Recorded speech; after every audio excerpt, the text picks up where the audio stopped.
Hinto mo dyan sa tapat ng pader, bro. May bata nagtitinda eh. Kausapin ko lang. Ilang taon na kaya yan? Yan. Kaya kausapin lang natin. Noy, ano benta mo? Pichi-pichi? Magkakano? 50. Ha? Keso po ibabaw. Keso? Patingin? Ah, sino gumawa? Si mama po. Patingin. Magkano isa? 50 po. Tinidor. Ang sipag mo naman. Ilang taong ka na? 10 po. 10? Ba't di ka nag-aaral? Tinigil po ako ni mama. Bakit? Hindi ko po. Lapit ka. Para hindi ka mainitan. Bakit tinigil ni mama? Hindi ko lang po alam. Ba't di mo alam? Sayang naman, hindi ka nag-aaral. Ha? Tikman ko muna, ilan yung dala mo? Hindi ka napipigatan? Hindi naman. Hindi naman. Tinigil yung pag-aaral mo. Anong grade ka na sana? 4 po. Ay, 5 po. Grade 5, pero pinahinto ka. Opo. Bakit? Sayang naman. Hindi mo alam. Dapat tinanong mo. Pero gusto mo mag-aral. Opo. Lagot. Ano pangalan mo? Derby po. Ha? Derby. Pichi-pichi ba to? Opo. Ang alam ko pichi-pichi yung kamote. Ay malagkit to eh. Hindi ko po alam po kay mama eh. Yung malagkit po ba? Yung balinghoy po ba yun? Oo. Wala po kasi ako nung sa pag-ano. Nagdala ko lang po ako. Si mama po yung nagluluto niya. Pero ang pinagtataka ko, nag-aaral ka, pinahinto ka Opo. para magtinda. Hindi naman. Ilan ba kayo magkakapatid? Kanin po. Pangilan ka? Sumunod po sa bunsa. Ah, anong ginagawa ng mga kapatid mo? Nagtatrabaho po sa Cavite City. Ikaw, ilang taong ka na? 10 po. 10. Ang kulit ako, no?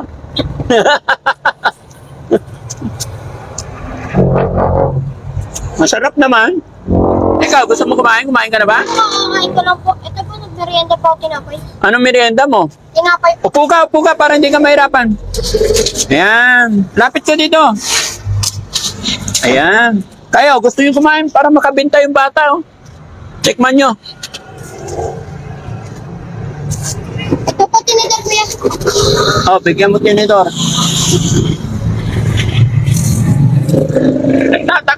Nagtataka lang ako. Nag-aaral ka, bakit ka pinahinto? Sa palagay mo, anong dahilan? Hindi ko lang po alam. Ha? Hindi ko po alam. Tatay mo nasaan? Nasa Cavite City po. Oh, anong trabaho? Navy po, iwalay na po sila ni mama. Ah, Navy. Opo. Bakit yung tapos? Nag-iwalay sila. Maliit pa po ako nun. Maliit ka pa nung nag-iwalay sila? Pero nakikita mo yung tatay mo. Ngayon, nakikita pa kayo. Opo. Nadalaw din po siya sa bahay. Ah, nadalaw siya. Ano sinasabi niya sa'yo pag nadalaw siya sa'yo? Pero ano po, wala po siya sinasabi. Nagbibigay na lang po ng pera. Bibigay lang. Di ba pag Navy maraming pera, Inaabutan niya rin po si mama. inaabutan niya. Eh, bakit ka pa nagtitinda? Eh, may pera naman pala tatay mo. Hindi, minsan lang po yung nagbibigay ni mama. Minsan lang. Opo. Pag nabenta mo to lahat, binibigay mo kay mama yung benta mo. Opo. Nakakaawa ka naman. Bakit okay lang naman magtinda ka eh. Pero dapat nag-aaral ka pa, no? Next year na daw po ako pag-aaralin ni mama. Bakit? Bakit ka pinahinto? Sayang naman. Hindi ko lang po kasi alam. Bigla na lang po ako pinahinto. Hala. Saan ka ba nag-aaral? Sa Cavite City po, dati. Sa May Manuel po Hospital.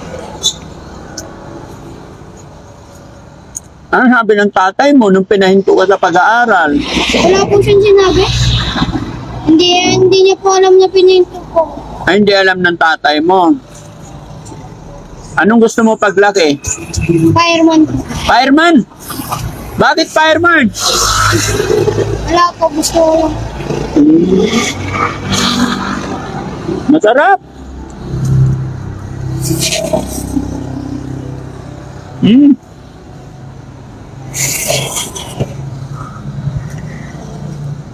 Ilan na nabenta mo? Mga nasa 8 po. 8 na. Ibig sabihin kanina puno ito. Apo. Nilalakad mo lang? Apo. Ano oras ka na nag-start magtinda? 1 po. Para maaga daw po ako na makauwi.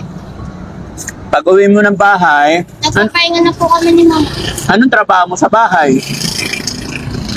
Oh, Anong ginagawa mo sa bahay pag uwi? na ano po, nagpapahinga na po kami ni mama. Minsan po naglalaro po ako sa labas. Naglalaro ka. Hindi bigyan ka rin ng pera ng mama mo. Opo.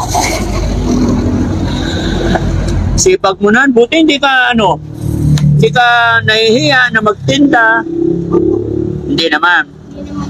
Bakit mo ginagawa ito? Magtinda. Gusto ko lang po tumulong kay mama. Nagot naman tumulong kay mama. Mga kapatid mo nagtitinda rin? Na may trabaho po sila sa Cavite. Ay yung pinakabunso, anong ginagawa? May sakit po. Okay. Dahil napakasipag mong bata, bilhin ko na lahat. Okay lang? O sige, akin na. Bilangin mo.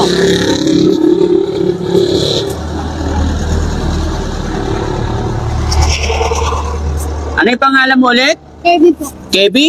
Kirby po. Kirby. Kirby. Sipag na bata, no? Galing. Yan. Magkano isa? 50? Ako. Pag nabenta to lahat, magkano porsyento mo? Minsan po binibigyan po ako ni mama 50. 50. Pang-merienda ko po. Pang merienda mo. Another plastic.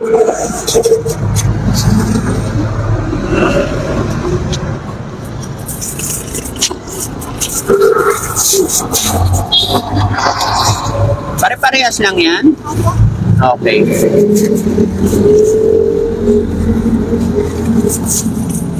Wow, di maaga ka na uwi ngayon. 3.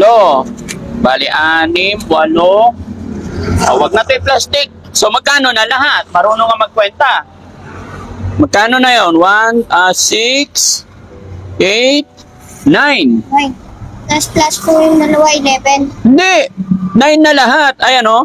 1, 2, 3, 4, 5, 6, 7, 8. Plus yung isa. Ito yung kinainan ko eh. O, 9. Magkano lahat? So, may isa na doon yung nakain. O, dito bilangin mo.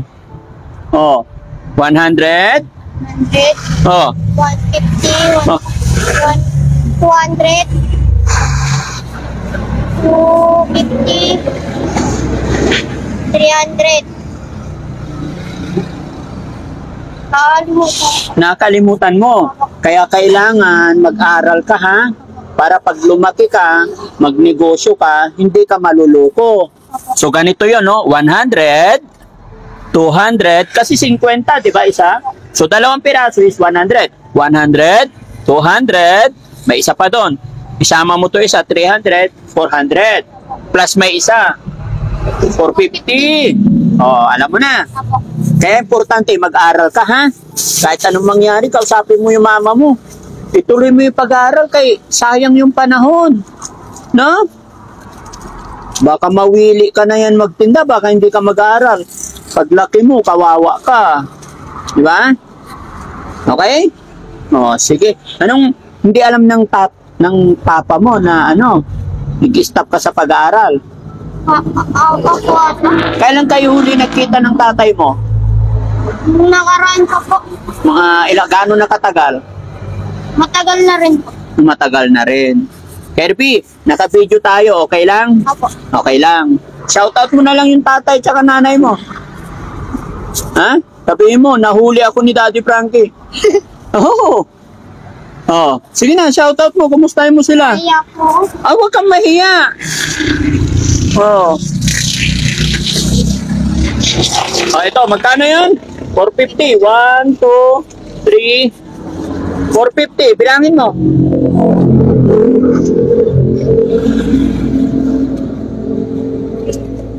Tama po. Tama? Apo. Very good. O, shout out mo na yung tatay mo. Huwag kang mahiya.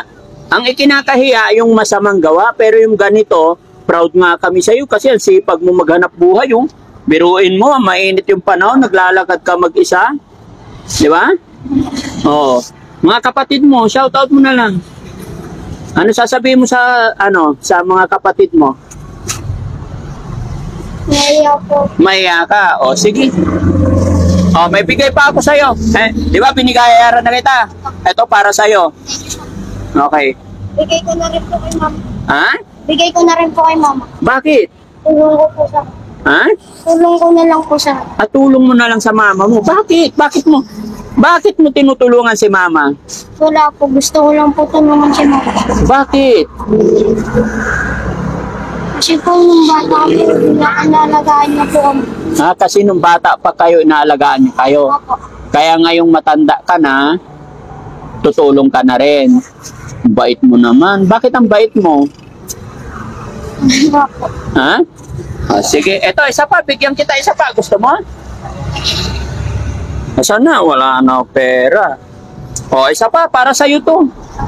Anong gagawin mo dyan? Pambili po ng pagkain. Bili ka pagkain mo. O, sige, mag-iingat ka ha. Opo. Ako nga pala si Daddy Frankie. Opo. Ako po si Kirby. Ikaw si Kirby. O, sige, ingat ka. Uwi ka na para mapagpahinga ka rin, ha? Opo. Okay. Oo.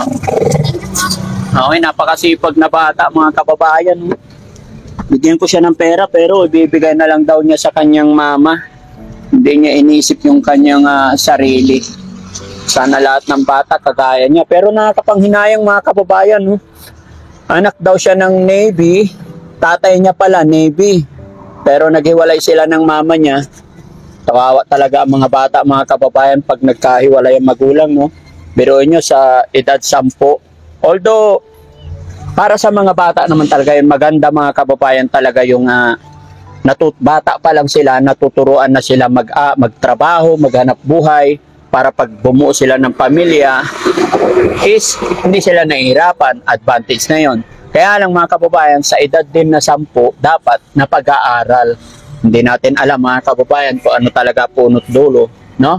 Pero sana, hiling ko na mapag-aral muli yung bata dahil ayon sa kanya, pina-stop daw siya ng kanyang mama. So, maraming salamat mga kababayan, si Kuya Kirby na nasalubong lang namin sa daan na to. God bless po.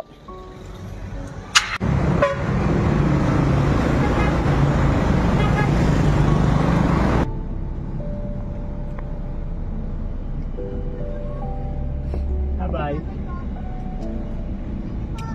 Ay, sticker wala? Ayan.